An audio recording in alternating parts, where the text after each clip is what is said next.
ইরাকে এক নাস্তিকের জন্ম হয়েছিল, মাজুসি নাস্তিক মুলহিদ। সে বলে বেড়াচ্ছিল আমি স্রষ্টায় বিশ্বাস করি না, কারণ স্রষ্টা দেখা যায় না। ইরাকের লোকেরা বলল আমাদের একজন ইমাম আছে, নাম নু'মান ইবনে সাবিত। কি নাম? নু'মান ইবনে সাবিত, যাকে আমরা ইমাম আল আযম আবু হানিফা বলেছি। সবাই বলল তুমি যে স্রষ্টারে খুঁজে পাও না, আমাদের ইমাম তোমারে স্রষ্টা দেখায়। সুবহানাল্লাহ বলেন। সে বলল ঠিক আছে, তাহলে তোমাদের ইমামরা আসতে বলো। কবে? সামনের জুমাবারে ঠিক ভর দুপুরে, দুপুর 2টার দিকে জুমার নামাজের পরে আমিও আসবো, তোমার ইমামও আসবে, ডিবেট হবে। দেখি আমি স্রষ্টার বিপক্ষে আর তোমাদের ইমাম স্রষ্টার পক্ষে, দেখি কে জিতে যায়। এই ডিবেট দেখার জন্য হাজার হাজার মানুষ এসেছে ইরাকের কুফা নগরীতে, হাজার হাজার মানুষ এসেছে। ওই নাস্তিকও এসেছে যে আল্লাহকে বিশ্বাস করেন, স্রষ্টাকে বিশ্বাস করেন, সবাই এসেছে। আসে না শুধু ইমাম আবু হানিফা। নাস্তিক কয় তগো ইমাম ডরাইছে, কি বলে তোদের ইমাম ভয় পেয়েছে। উনি এসেছেন 1.5-2 ঘন্টা দেরি করে। 1.5 ঘন্টা দেরি করে যখন উনি আসলেন, নাস্তিক বলে আপনার সাথে কোনো কথা নাই, আপনার তো সময়ের জ্ঞানই নাই, আপনার সাথে কিসের আলাপ?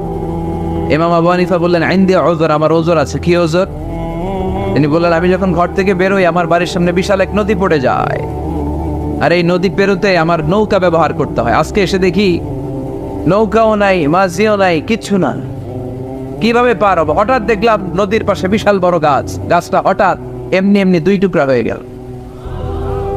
গাছ থেকে বিশাল কাঠের তক্তা বের হয়ে গেল, তক্তাগুলো অটোমেটিক্যালি জোড়া লেগে নৌকা হয়ে গেল।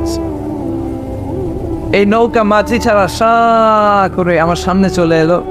আমি নৌকায় বিসমিল্লাহ বলে বসে পড়লাম। হঠাৎ নৌকা আমারে টান দিয়ে ওপারে নিয়ে, তারপর আমি আপনার এই ময়দানে ছুটে এসেছি। এই যে গাছ কাটা, তক্তা হওয়া, নৌকা হওয়া, মাটি ছাড়া চলা, এই প্রসেসিং করতে আমার 2 ঘন্টা সময় লেগেছে। I am extremely sorry for that. Asif Jiddar, আমি দুঃখিত। নাস্তিক নেতা বলে তোকে ইমাম গাঞ্জা খাইছে। ঠিক খাইছে?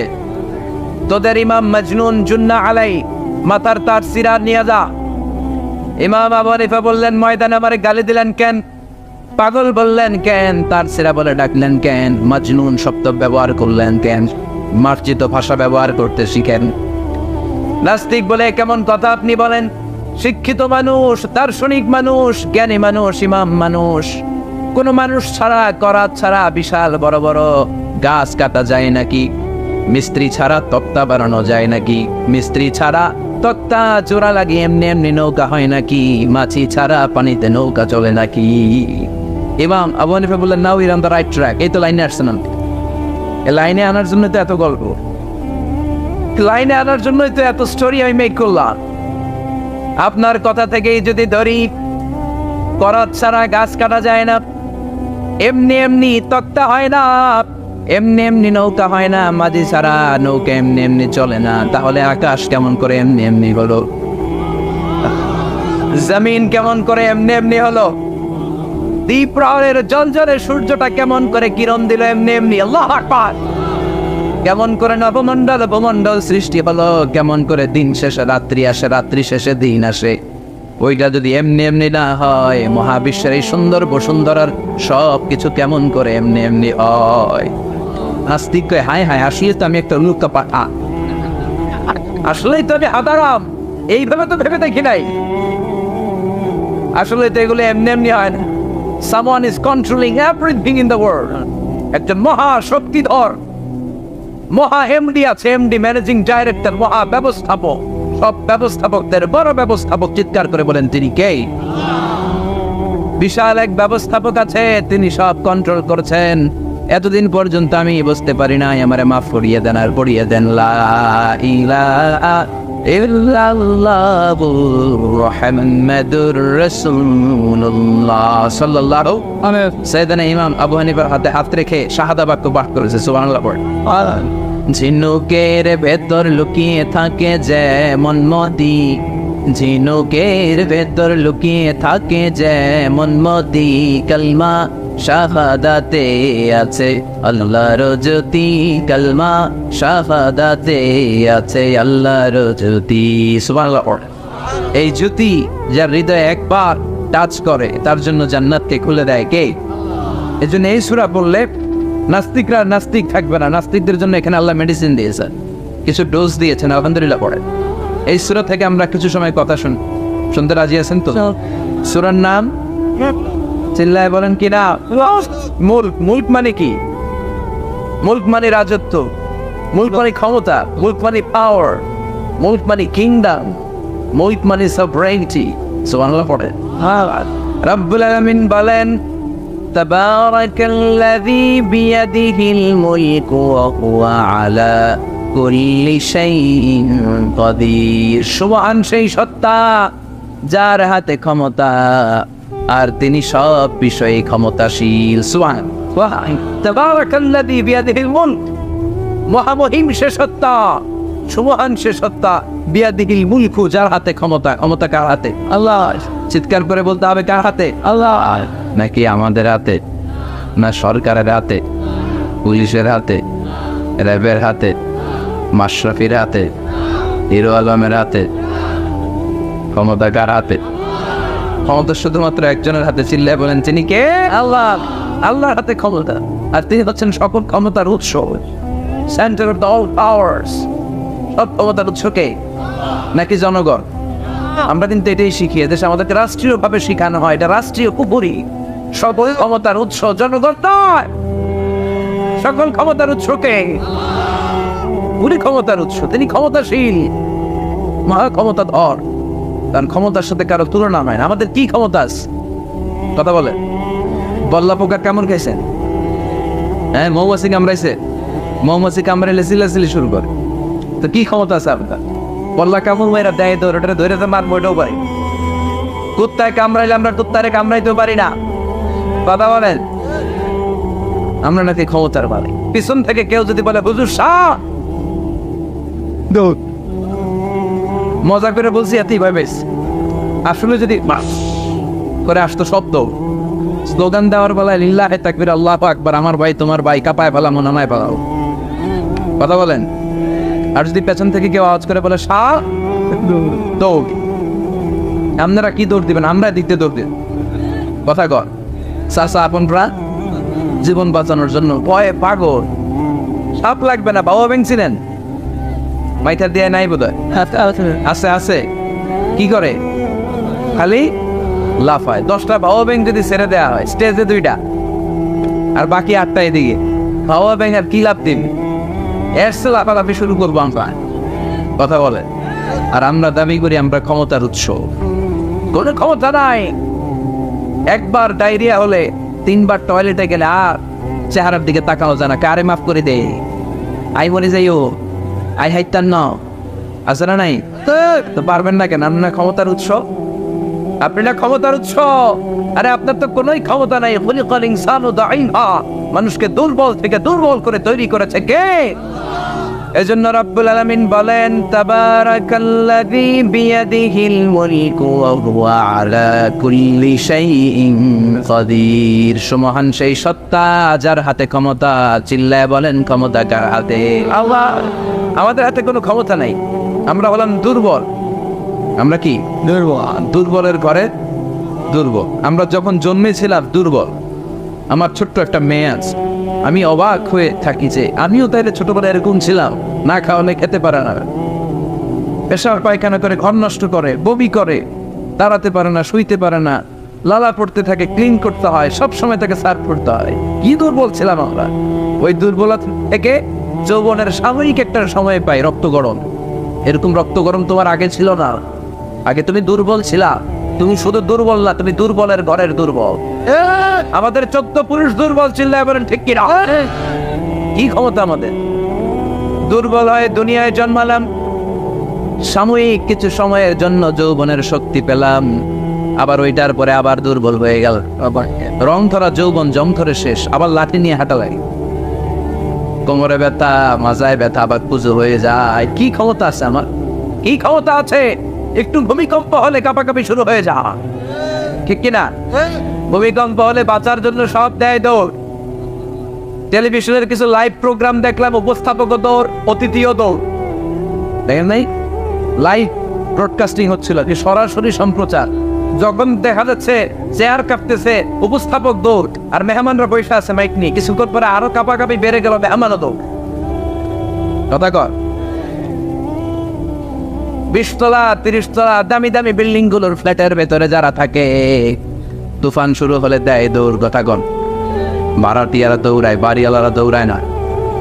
নিজের বাড়ি তো এজন্য দৌড় দেয় না, নাকি ভূমিকম্প হইলে ভাড়াটিয়াও দৌড়, বাড়িওয়ালাও দৌড়, সবাই।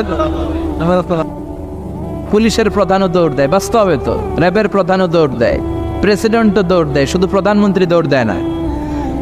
দেয়, আমি কই নাই, কিন্তু আপনারা কইছেন। দোষ আপনাদের, আমার কোনো দোষ নাই। আমি প্রধানমন্ত্রীর কিছু বলি নাই। চাচা আপন প্রাণ বাঁচা। রাতে ভূমিকম্প হলে দৌড় দিতে হয়, চিল্লায় বলেন ঠিক কিনা? 2004 সালে বরিশালে প্রথমে গেলাম বাসে, ফিরে আসতেছি লঞ্চে, নদীর মাঝখানে তুফান, জাহাজ ডুবে যাবে। ওই দিন চিনলাম আল্লাহ কারে কয়, আল্লাহ কেসকো কাতে হে। ওই দিন লঞ্চের শুধু মুসলমানেরাই আল্লাহরে ডাকে নাই, হিন্দুরাও জিকির করছে কার? ওই দিন সবার মুখে একটা জিকির ছিল, লা ইলাহা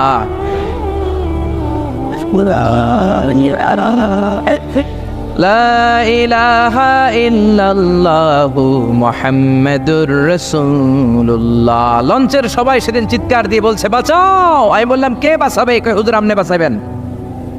তো তাইলে আমারে বাঁচাইবো কে? কই হুজুর আপনারে বাঁচাইবো আল্লাহ। আসলে বিপদে পড়লে বোঝা যায় আমাদের কোনো ক্ষমতা নাই, ক্ষমতার মালিক হচ্ছেন একজন, তিনি কে?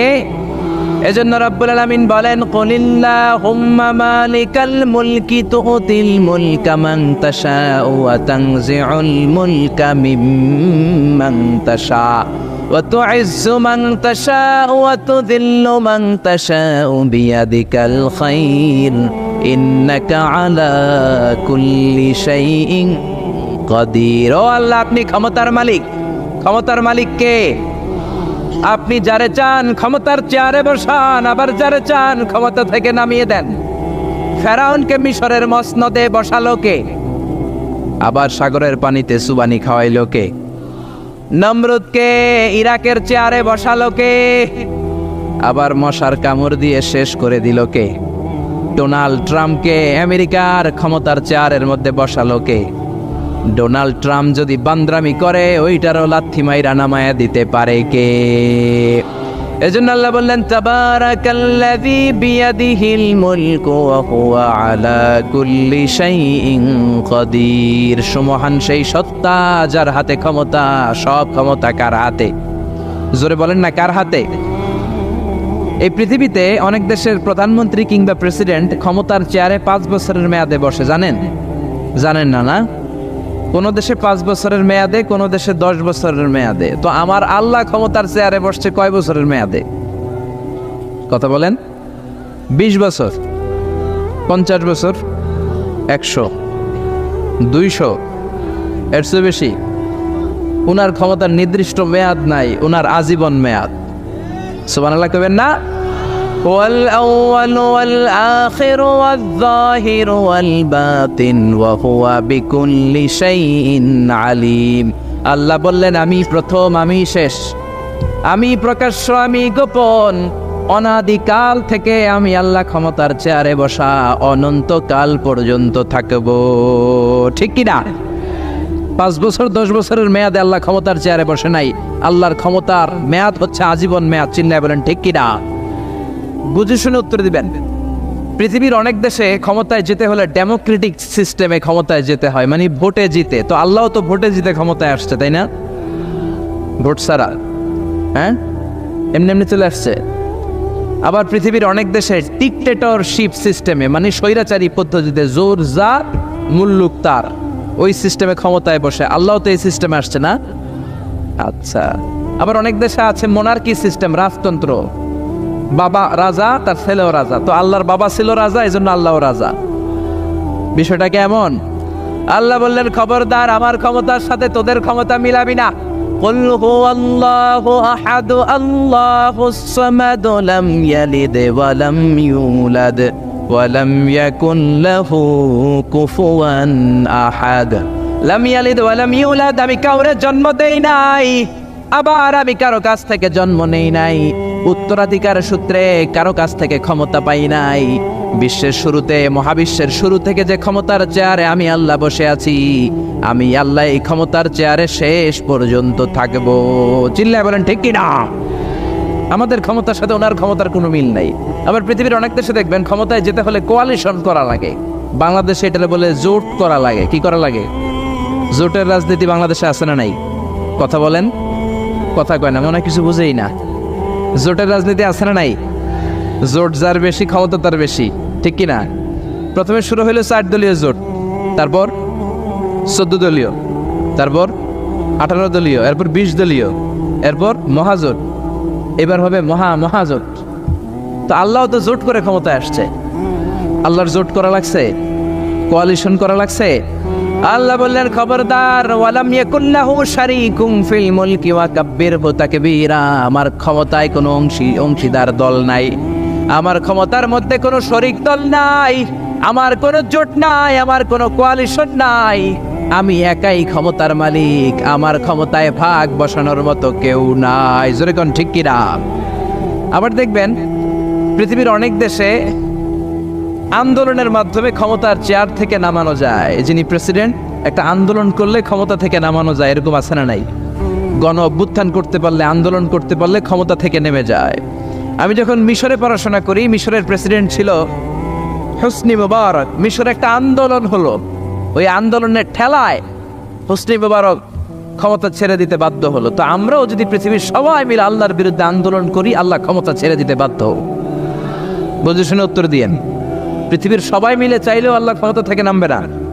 আচ্ছা, যত জিন আছে মহাবিশ্বে, সব জিনেরা যদি বলে আমরাও একাত্মতা ঘোষণা করলাম, আমরাও আল্লাহরে মানি না, মানুষ জিন ভাই ভাই, আল্লাহর আর রক্ষা নাই, তাইলে তো আল্লাহ ক্ষমতা ছেড়ে দিবে, তাই না? ছেড়ে দিবে। আবার ফেরেশতারাও যদি বলে আমরাও মানি না, মানুষ জিন ফেরেশতা 3 দলীয় জোট। কয় দলীয়? কথা বলেন। মানুষ জিন ফেরেশতা 3 দলীয় জোট করে যদি আল্লাহর ব্যাপারে বিদ্রোহ করি, তাহলে আল্লাহর ক্ষমতা শেষ নাকি? আল্লাহর ক্ষমতা শেষ? আল্লাহ বললেন ওয়া আন্নাকুম গায়রু মুজিজিল্লাহ।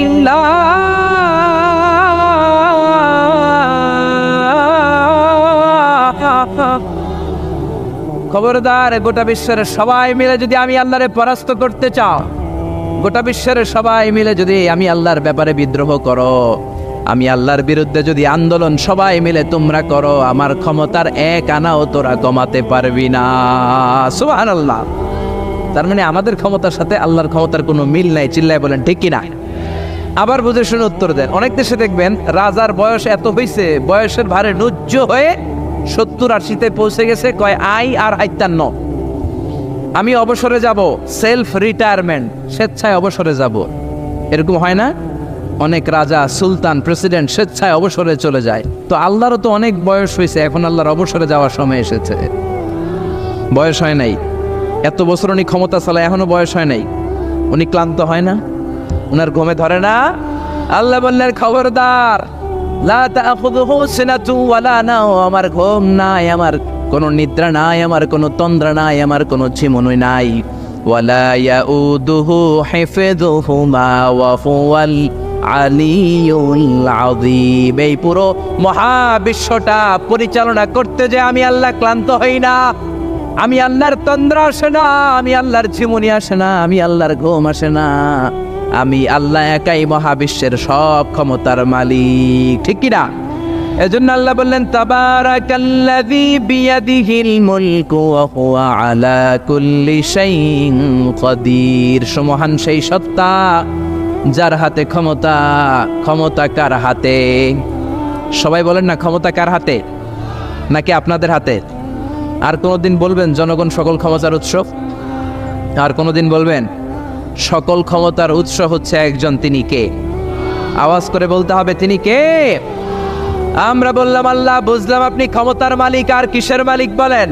আল্লাহ বললেন আল্লাযী খালাকাল মাউতা ওয়াল হায়াতা লিয়াবলুয়াকুম আইয়ুকুম আহসানু আমালা ওয়া হুয়াল আজিজুল গফুর। আমি শুধু ক্ষমতারই মালিক নই, আমি এমন আল্লাহ, যে আল্লাহ জীবন তৈরি করলাম, যে আল্লাহ মরণ তৈরি করলাম। আমি জীবনেরও মালিক, মরণেরও মালিক। আমাদেরকে জীবন দিয়েছে কে? মরণ দিয়েছে কে? আমাদের প্রাণ ভিক্ষা দিতে পারে কে? নাকি আপনাদের রাষ্ট্রপতি? আপনাকে রাষ্ট্রপতি তো নাকি প্রাণ ভিক্ষা দেয়, দেয় না? আরে রাষ্ট্রপতিরও তো প্রাণ ভিক্ষা দিবে আল্লাহ। চিল্লায় বলেন ঠিক কিনা? আল্লাহ বললেন, আমি এমন আল্লাহ, আল্লাযী খালাকাল মাউতা ওয়াল হায়াতা লিয়াবলুয়াকুম আইয়ুকুম আহসানু আমালা। তোমরা কে কেমন আমল করো এটা দেখার জন্য আমি জীবন বানালাম, মরণ বানালাম, আর জীবন মরণের মাঝখানে তৈরি করলাম রূহ। রূহ তৈরি করলাম। কি তৈরি করলাম? রূহ মানুষ তৈরি করতে পারে না, রূহ তৈরি করতে পারে একজন। তিনি কে? মানুষ কম্পিউটার তৈরি করতে পারে, প্লেন বানাতে পারে, রকেট বানাতে পারে, রোবট বানাতে পারে, সুফিয়া খালারে বানাতে পারে, কিন্তু রুহু বানাতে পারে না। সুফিয়া খালারে চিনেন? আপনারাও চিনেন? আচ্ছা, মেয়েদের মতো লিপস্টিক দেয়া হয়েছে ওর ঠোঁটে, মেয়ের আকৃতি দেয়া হয়েছে, অবয়ব দেয়া হয়েছে। সুফিয়া রোবটটাকে দেখে আমার প্রতিবন্ধী মনে হলো। এমনে তাকায়, এমনে করে, এমনে করে, এমনে করে, আর ভেতরে সফটওয়্যারে সব সেট করে দেয়া, যেটা রিমোট কন্ট্রোলে চাপে ওই অনুযায়ী বলে। চিল্লায় বলেন ঠিক কিনা? যারা এই সুফিয়াকে বানিয়েছে, কিয়ামতের দিন আল্লাহ বলবে, এই সুফিয়ার ভেতরে রুহু দে, এই সুফিয়ার ভেতরে রুহু দে। যারা এই সুফিয়া নিয়ে পৃষ্ঠপোষকতা করেছে, বিদেশ থেকে দেশে এনেছে, সবাইকেই আল্লাহর সেদিন বিচারের ট্রাইব্যুনালের, সুপ্রিম কোর্টের কারাগারে কাঠগড়ায় আসামি হয়ে দাঁড়াতে হবে। চিল্লায় বলেন ঠিক কিনা? এজন্য আল্লাহ ডেকে বললেন, গোলাম, আমি জীবন বানালাম, মরণ বানালাম, জীবন মরণের মাঝখানে বানালাম রুহু। এই রুহু থাকলে তুমি জিন্দা, রুহুটা না থাকলে তুমি হয়ে যাও মুর্দা। এই যে মিজানুর রহমান আজারি কথা বলতেছে, হাসে, হাত নাড়ে, কথা বলে, কারণ রুহু আছে। এই রুহুটা বের হয়ে গেলে লাশ হয়ে পড়ে যেতে হবে। চিল্লায় বলেন ঠিক কিনা? মক্কার কাফিরেরা বলল, আব্দুল্লাহর বেটা মুহাম্মদ, রুহু কাকে বলে আমাদের বলো। রুহু দেখতে কেমন? কেমন করে দেহের মধ্যে রুহু ঢুকে, কেমন করে রুহুটা দেহ থেকে উড়াল দেয়। এই রুহুর ব্যাপারে তথ্য দিতে পারলে কালিমা পড়ে সবাই মুসলমান হয়ে যাব। আপনারা রুহু দেখছেন কেউ? আপনার দাদা যে মারা গেল, বাবা যে মারা গেল, রুহুটা যে উড়াল দিল, দেখছেন? কালার কেমন? সাইজ কতটুকু? ওজন কতটুকু? দেখতে কেমন? আমরা কেউ রুহু দেখেছি? চিল্লায় বলেন দেখেছি? বিশ্বনবীরে বলা হলো, আব্দুল্লাহর বেটা মুহাম্মদ, রুহু কারে বলে? যদি বলতে পারো কালিমা পড়বো। বিশ্বনবী বলতে পারে না, কারণ বিশ্বনবী মন গড়া কোনো কথা বলেন না। আকাশ থেকে গ্রিন সিগন্যাল আসলে তবেই বলেন, ঠিক কিনা? বিশ্বনবী আল্লাহ তাআলার পক্ষ থেকে গ্রিন সিগন্যাল পাওয়ার জন্য উপরে তাকিয়ে রইলেন। আয়াত নাজিল হয়ে গেল, ইয়াসআলুনাকা আনির রূহি কুলির রূহু মিন আমরি রাব্বি ওয়া মা উতীতুম মিনাল ইলমি ইল্লা কালিলা। ও নবী, লোকেরা আপনারা জিজ্ঞেস করে রূহ কাকে বলে? মা হুয়া রূহ, হোয়াট ইজ দ্য স্পিরিট? আপনি বলে দেন, রূহ হলো আল্লাহর পক্ষ থেকে স্পেশাল অর্ডার।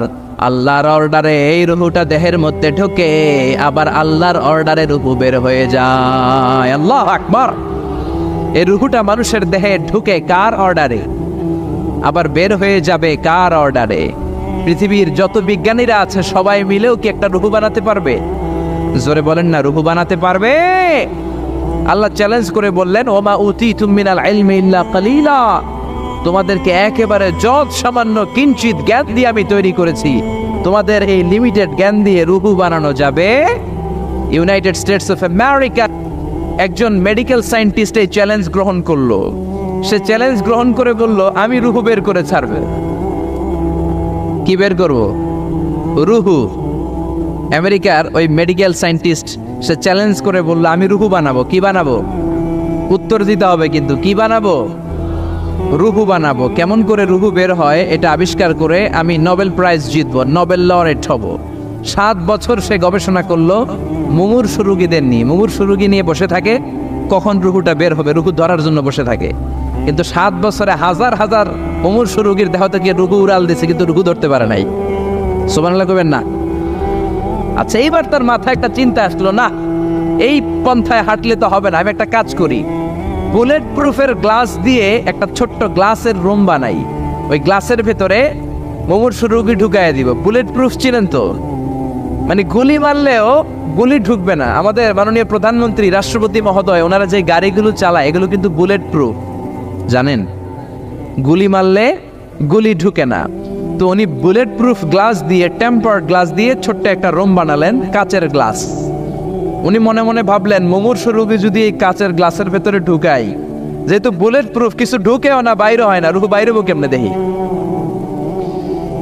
তো কাচের গ্লাস বানিয়ে তার টিমের সবাইকে বলল, আইসিইউ থেকে একটা মুমূর্ষু রোগীকে ধরে আনো, আজকে আমি রুহু ধরে ছাড়ুম। তো মুমূর্ষু রোগীকে আনা হয়েছে ইন্টেন্সিভ কেয়ার ইউনিট থেকে, তাকে কৃত্রিম অক্সিজেন দিয়ে লাইফ সাপোর্টে রাখা হয়েছে। মেডিকেল টিমের প্রধান বলে, এই লোকটারে এই বুলেট প্রুফ গ্লাসের যে ছোট্ট রুম, এটার ভিতরে ঢুকানোর আগে চেক হিজ বিপি, তার বিপি মাপ, ব্লাড প্রেশার মাপ। তো মেপে দেখে ঠিক আছে। ওজন মাপ, বলে ওজন মাপা হলো, ওজন হচ্ছে 80 কেজি, 80 কিলোগ্রাম। কত কেজি? 80। সবাই বলেন কত কেজি? 80 কেজি। এবার মেডিকেল টিমের প্রধান বলে, মুমূর্ষু রোগীটার ভিতরে ঢুকিয়ে দে। ঢুকানো হলো। এবার সে বলল, লাইফ সাপোর্ট খুলে ফেল। সবাই বলে, স্যার লাইফ সাপোর্ট খুলে ফেললে তো মরে যাবে। মেডিকেল টিমের প্রধানকে মারার জন্যই তো আনছি, এটার না মারলে আমি রুহু পামু কেমনে? এটা রুহুটা তো বের করতে হবে দেহ থেকে। তো যেই কথা সেই কাজ, ঢুকানো হলো, লাইফ সাপোর্ট খুলে ফেলা হলো। লোকটা গ্লাস ফিটিং করা রুমের ভেতরে ছটফট করতে করতে দুনিয়া থেকে বিদায় নাই। এবার মেডিকেল টিমের প্রধান রুহু খুঁজতেছে। দুনিয়া থেকে বিদায়, তার মানে তো রুহু বের হয়ে গেছে, কিন্তু রুহু আর খুঁজে পায় না।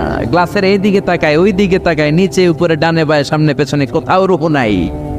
রুহু খুঁজে পাওয়া যায় না। সে ভাবলো, আমি গ্লাসের দরজাটা খুলে হাত দিয়ে এরকম বাইং মাছ যেমনি হাতায়, এরকম হাতাইলে হয়তো রুহু পাবো। তো কাচের গ্লাস খুলে হাত দিয়ে এরকম হাতানো শুরু করলো। হাতাতে হাতাতে পুরো গ্লাস ফিটিং করা রুমের ভিতরে সব খুঁজে ফেললো, কিন্তু রুহু খুঁজে পাওয়া যায় নাই। লোকটাকে বের করা হলো। উনি বললেন, চেক হিজ বিপি, বিপি মাপতো। সবাই বলে, স্যার এটা তো ময়রা ভূত হয়ে গেছে, এখন তো বিপি নাই।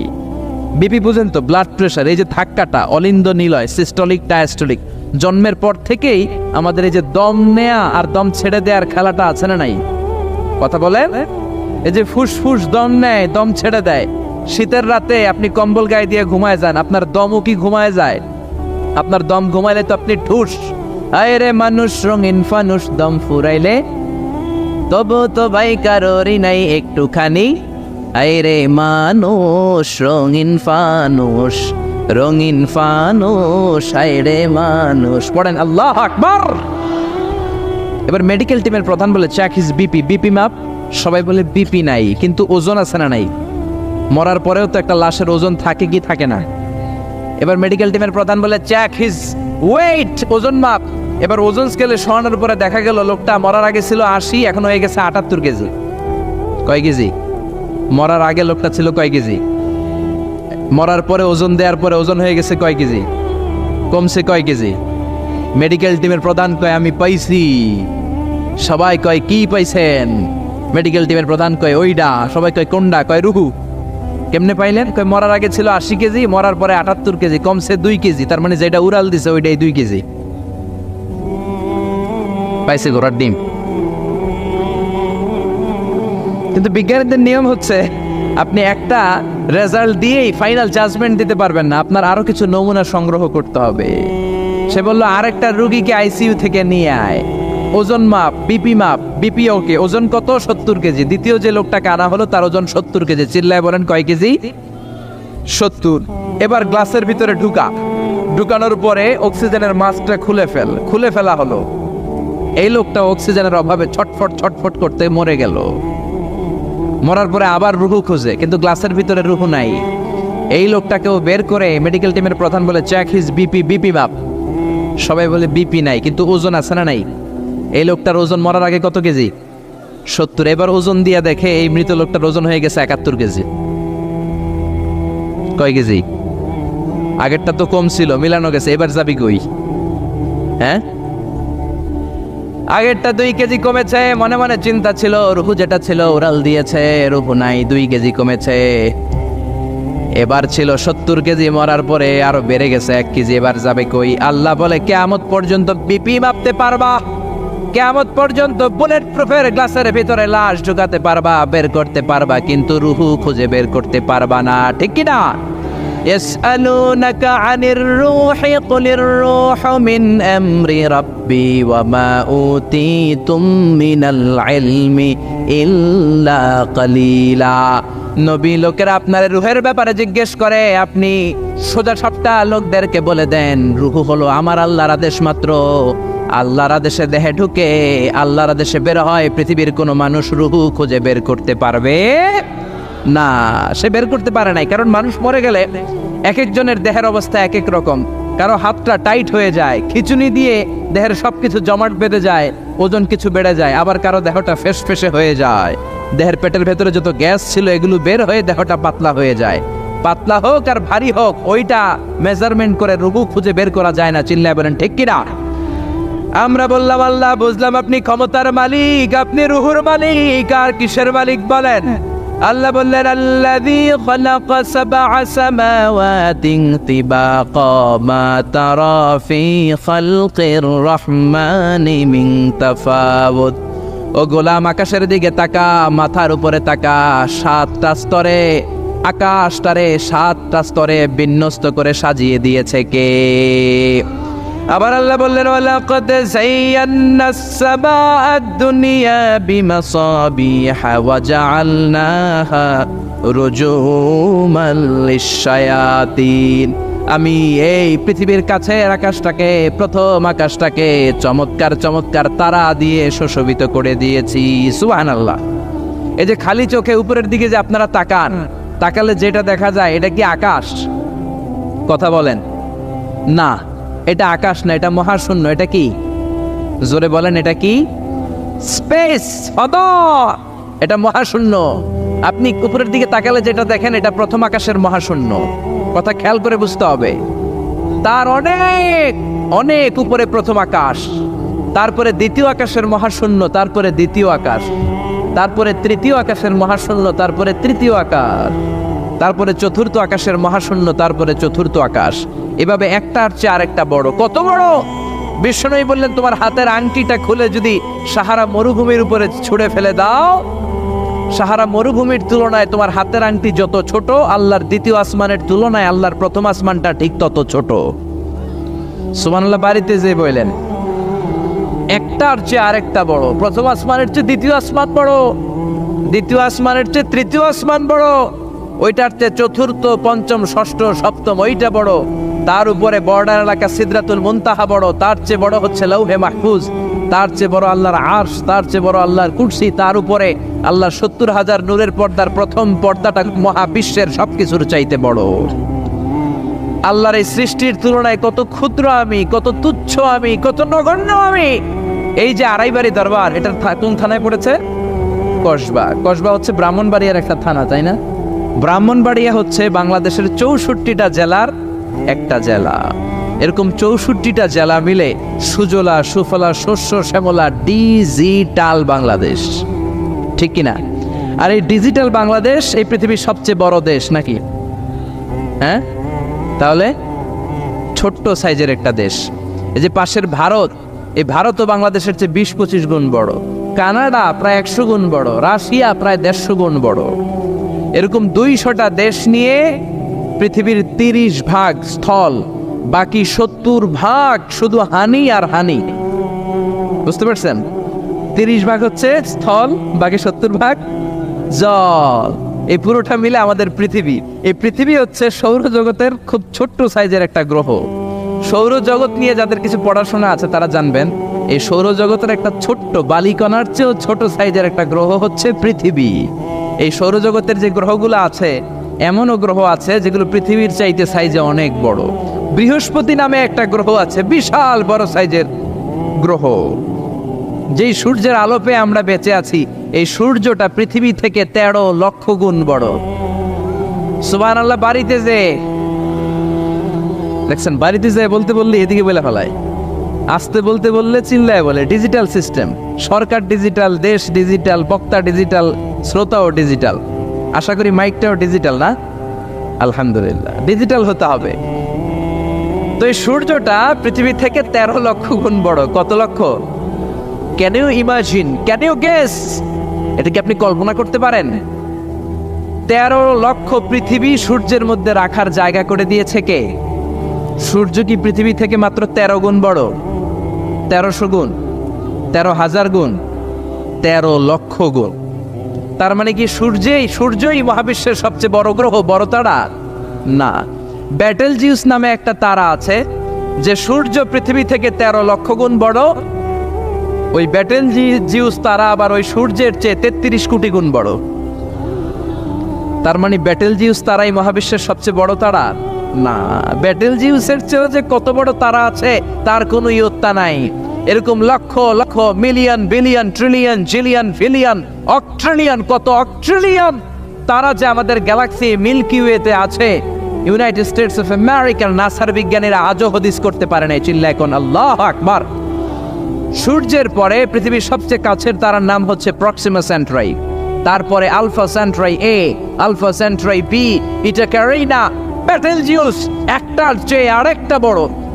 আসেন এই শীতের রাতে আমরা সূর্যের পরে পৃথিবীর সবচেয়ে কাছের যেই তারা প্রক্সিমা সেন্ট্রাই, এই শীতকালের একটা পিকনিক করে আসি ওখান থেকে। প্রক্সিমা সেন্ট্রাইতে আমরা পিকনিক করতে যাবেন?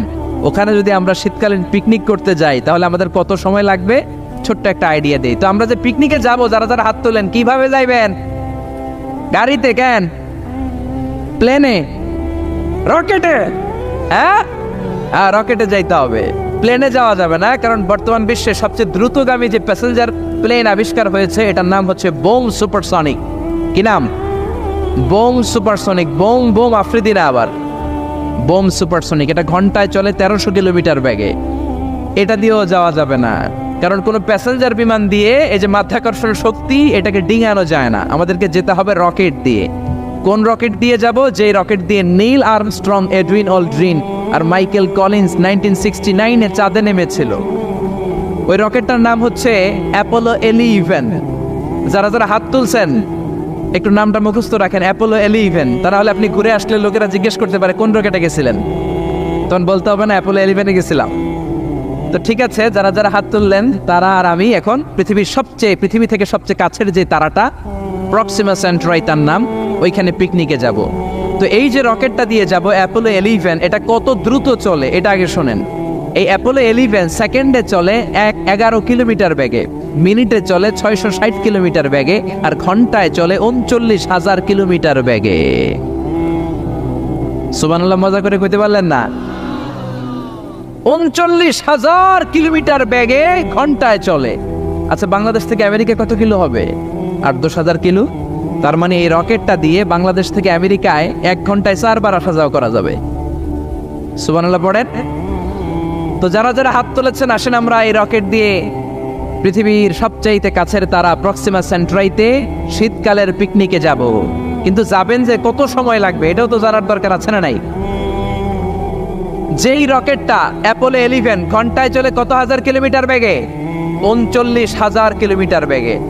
39,000 কিলোমিটার বেগে ছুটে এরকম একটা রকেট দিয়ে যদি পৃথিবীর সবচেয়ে কাছের তারায় আমরা পৌঁছতে চাই, আমাদের 1,15,000 বছর লেগে যাবে। কেন ইমাজিন? আপনি কি কল্পনা করতে পারেন যে রকেটটা ঘন্টায় ছুটবে আপনাকে নিয়ে 39,000 কিলোমিটার বেগে, ওই রকেটটা দিয়ে পৃথিবীর সবচেয়ে কাছের যে তারাটা ওইটাতে পৌঁছতে আমাদের 1,15,000 বছর লেগে যাবে। তার মানে আল্লাহ যদি বলে যা আজারি কি আর করবি, তোর যখন এত শখ হয়েছে, যারা যারা হাত তুলছে তোরে আর ওদেরকে আমি 1,15,000 বছর হায়াত দিয়ে দিলাম। তা আমরা যদি যাইতে শুরু করি, বাকি যারা হাত তোলা নাই এরা মরে ভূত হয়ে যাবে। শুধু এরা না, এদের নাতিপুতিও মরে শেষ, আমাদের নাতিপুতিও শেষ। সবাই মরতে মরতে মরতে মরতে 6,000 প্রজন্ম, 6,000 জেনারেশন যখন মরে ভূত হয়ে যাবে, তখন আমাদের ওই তারার মধ্যে নামার সময় হবে। সুবহানাল্লাহ কইবেন না? গ্রিক সভ্যতার সময়কালে গ্রিকদের একটা সভ্যতা আছে, নাম শুনছেন না? গ্রিক সভ্যতা, মিশরীয় সভ্যতা, মেসোপটেমিয়াম সভ্যতা, ইনকা সভ্যতা, মহেঞ্জোদারো সভ্যতা, চিচেন ইৎজা সভ্যতা। তো এই যে গ্রিক সভ্যতার সময়কালে কেউ যদি এই প্রক্সিমা সেন্ট্রাইতে এই রকেটটা দিয়ে যাওয়া শুরু করতো, তাহলে 2018 সালে তাদের পুরো সফরের মাত্র 4% কমপ্লিট হতো। 96% ট্যুর তখনও বাকি থেকে যেত। চিল্লায় পড়েন আল্লাহু আকবার। ওই আল্লাহ ডেকে বললেন, গোলাম ওয়ালাকাদ যায়্যানাস সামাআদ দুনিয়া বিমাসাবিহা ওয়া জাআলনাহা রুজুমান লিশ-শায়াতিন। এরকম বিশাল বিশাল তারকারাজি দিয়ে, তারা দিয়ে প্রথম আকাশটাকে আমি আল্লাহ সুশোভিত করে দিয়েছি। পড়েন সুবহানাল্লাহ। তো এরকম তারা কি মহাশূন্যে শুধু একটা আছে? কত হাজার আছে কেউ জানে না। চিল্লায় বলেন ঠিক কিনা? সূরাতুল মুলক অনেক লম্বা, তো আমি হাইলাইটেড জায়গাগুলো নিয়ে আপনাদের সাথে কথা বলি। এরপরে রব্বুল আলামিন প্রথম রুকুর শেষের দিকে বললেন, ওয়া আসিররু কাওলাকুম আও ইজহারু বিহি ইন্নাহু আলিমুম বিযাতিস সুদূর। ও গোলাম, তোমরা আস্তে কোনো কথা বলো, প্রকাশ্যে বলো কিংবা গোপনে বলো, কেউ শোনে না, শোনে কে? চিল্লায় বলেন, কেউ যেটা দেখে না দেখে কে? কেউ যেটা শোনে না শোনে কে? দুনিয়ার সবার চোখ আপনি ফাঁকি দিতে পারবেন, আমার আল্লাহর চোখ ফাঁকি দেয়া যাবে নাকি? আচ্ছা বলেন তো, পুলিশের চোখ ফাঁকি দেয়া যায় কি যায় না? র্যাবের চোখ, বিমানবন্দরে কাস্টমস অফিসারের চোখ, দুর্নীতি দমন কমিশনের অফিসারের চোখ, পরীক্ষার হলে ম্যাজিস্ট্রেটের চোখ, কিন্তু আমার আল্লাহর চোখ ফাঁকি দেয়া যায়? আপনি রাত্রিবেলা দরজা বন্ধ করে জানলা আটকে দিয়ে বাতি বন্ধ করে পাপ করেছেন, অন্যায় করেছেন, কেউ দেখে নাই, দেখেছে কে? এরপরে আল্লাহ বললেন, আওয়ালাম ইয়ারাউ ইলাত তায়রি ফাওকাহুম সাফাতিন ওয়া ইয়াকবিদনা মা ইউমসিকুহুন্না ইল্লার রাহমান ইন্নাহু বিকুল্লি শাইইন বাসীর। আল্লাহ ডেকে বললেন, গোলাম ওরা কি পাখির দিকে তাকায় না? আওয়ালাম ইয়ারাউ ইলাত তায়র, ওরা কি পাখির দিকে নজর করে না? ফাওকাহুম সাফাতিন ওয়া ইয়াকবিদ, যেই পাখিগুলো ওদের মাথার উপর দিয়ে উড়ে বেড়ায়, যেই পাখিগুলো ওদের মাথার উপরে ডানাগুলো মেলে দেয়, আবার ডানাগুলো ছাপটে জমিনের মধ্যে নেমে আসে, ওরা কি পাখির দিকে তাকায় না? কেউ যদি পাখি নিয়ে গবেষণা করে সে নাস্তিক হতে পারে। আপনি যদি পাখি নিয়ে রিসার্চ করেন আপনি নাস্তিক হতে পারবেন না। এজন্য আল্লাহ তাআলা পবিত্র আল কোরআন আল কারীমের অনেক জায়গায় পাখির কথা বললেন, পাখি দিয়ে আল্লাহ দৃষ্টান্ত দিলেন।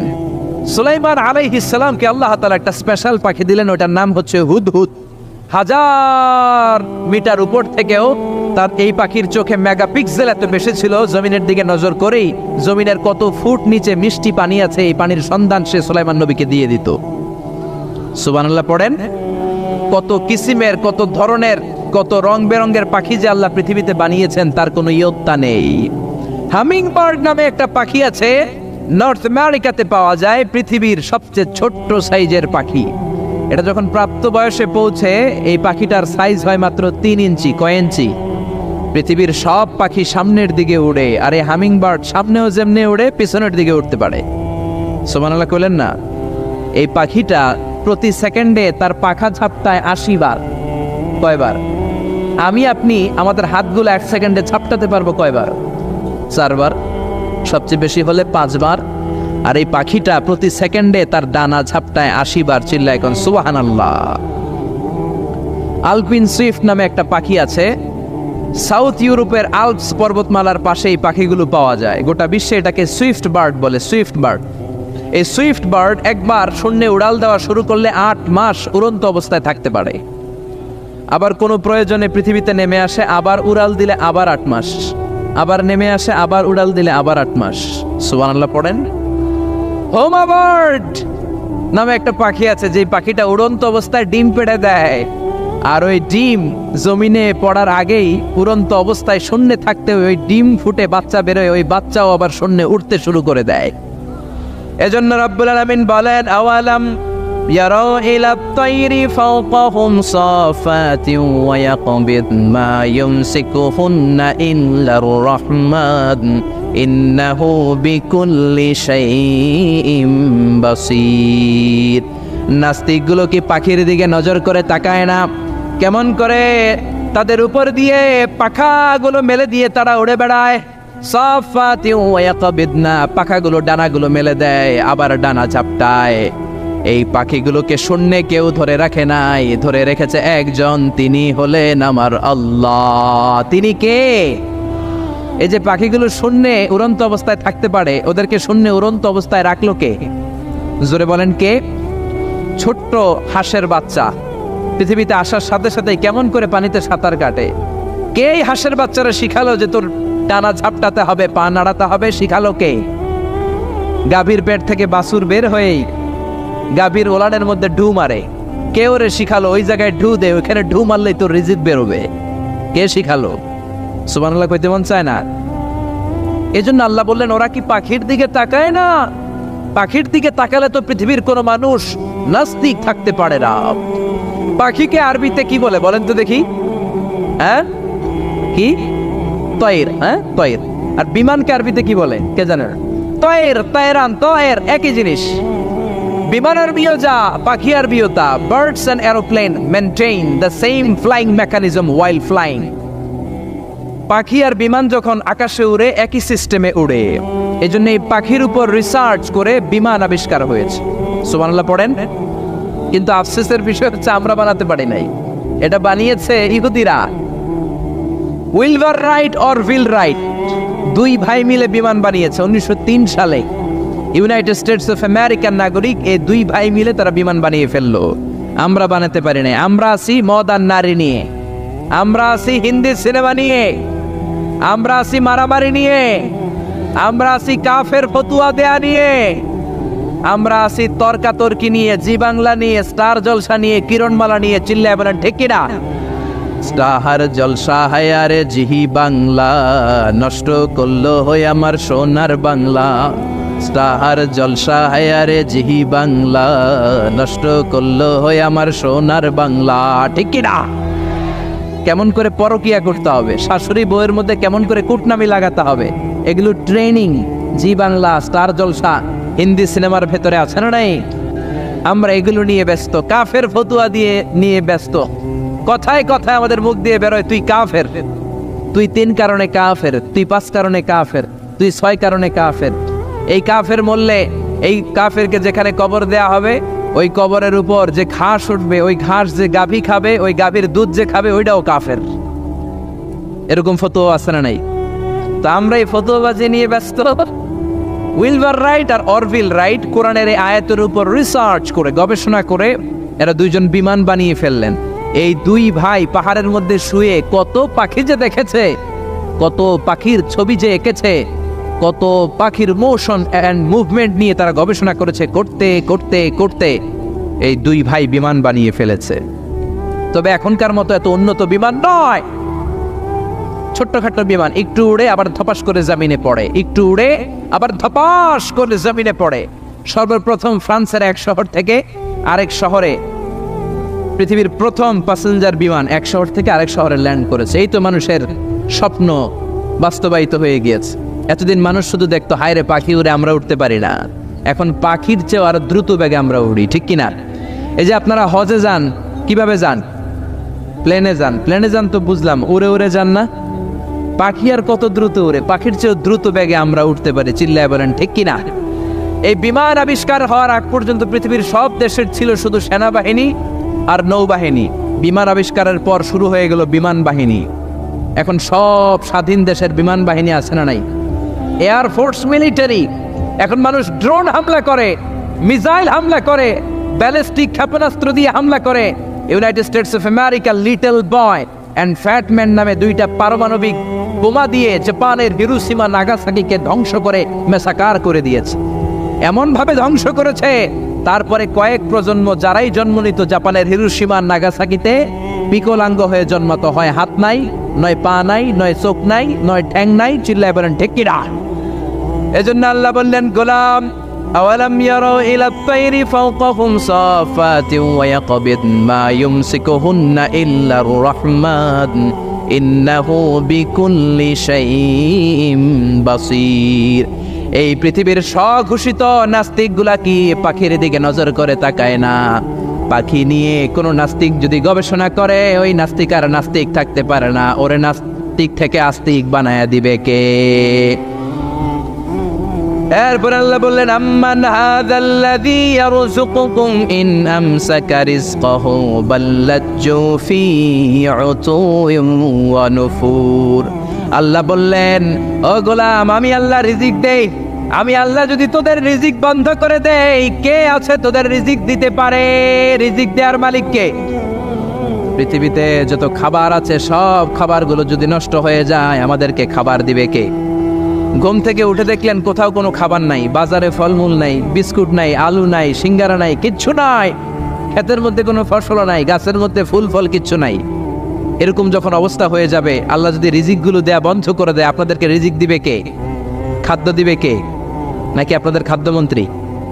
আপনাদের খাদ্যমন্ত্রীও রিজিক দিতে পারবে না, প্রধানমন্ত্রী? জোরে বলেন। এজন্য আল্লাহ বললেন, ওমা মিন দাব্বাতিন ফিল আরদি ইল্লা আলাল্লাহি রিজকুহা। এই জমিনের মধ্যে যত ধরনের প্রাণী আছে, মাছ আছে, পশু আছে, সব প্রাণীগুলাকে, মানুষগুলাকে রিজিক দেয় কে?